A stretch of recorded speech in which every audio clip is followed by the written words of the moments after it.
Ike spat tobacco juice into the fire, wiping the back of his hand across his lips, sat silently for a moment, gathering his thoughts.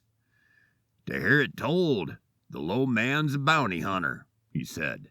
"No one knows anything certain about him, not even his real name, but every now and again you hear about him showing up with dead outlaws in states all across the Rockies. Montana, Washington, Wyoming, Colorado, Utah, and Idaho. Never brings 'em in alive. The Low man deals exclusively in corpses. He rides a huge fucking horse, they say," he went on. 18 hands tall and black as Satan's asshole. Some folks say it was his cavalry charger during the war, though whether he fought for the Union or the Confederates, or really even a soldier at all, no one knows for sure. "I remember speaking to a drunk cowpoke in a saloon in Salt Lake City," Johnson continued, "who claimed the Low man was the son of a mad preacher.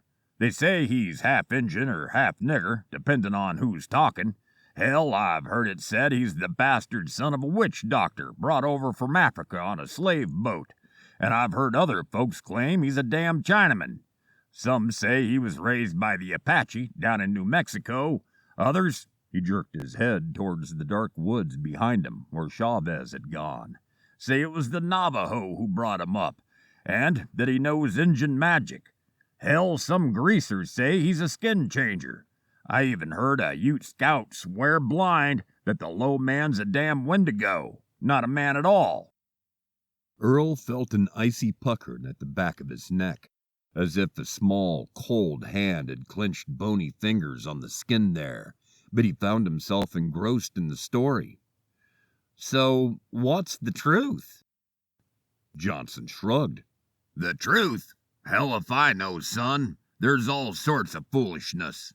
I heard he takes scalps from the men he hunts, but I heard another story where he flayed every last inch of skin from a wanted man who'd kidnapped, raped, and killed a 6-year-old girl in Missoula.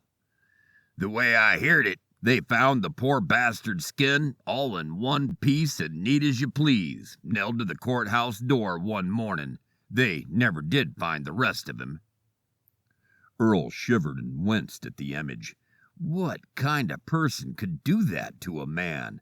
If it were true, which it probably wasn't, he told himself. "Then again, some say he doesn't even exist at all," Johnson said with a shrug. "That he's just a myth, a story dreamt up by some sheriff to discourage kids from turning outlaw." He chuckled and shook his head. Then he leaned a little closer to Earl and lowered his voice. "But those that think he does exist—" "Oh, he exists all right," Carmichael chipped in. "I tell you, I seen him." "What they always agree on," Johnson said, "are that he's freakish big, but quiet as a shadow, and they say he always quotes a line from the Bible every time he kills a man. He wears a wide-brimmed hat, prefers blades to bullets, and he's the devil hisself if you're not the law-abiding sort with a price on your head." Earl told himself the tremble he felt rippling the flesh of his limbs was just the cold, but he didn't really believe it. "That's right," Henry Carmichael added, and Earl saw real, honest-to-God fear in the man's pale eyes. "They say if the Low man so much as glances at your wanted poster, you might as well go to the undertaker, give him your measurements for a pine box, and put a bullet in your head your own self. Anywhere in the Rockies, whenever you hear about an outlaw being laid low, it don't necessarily mean he's sick."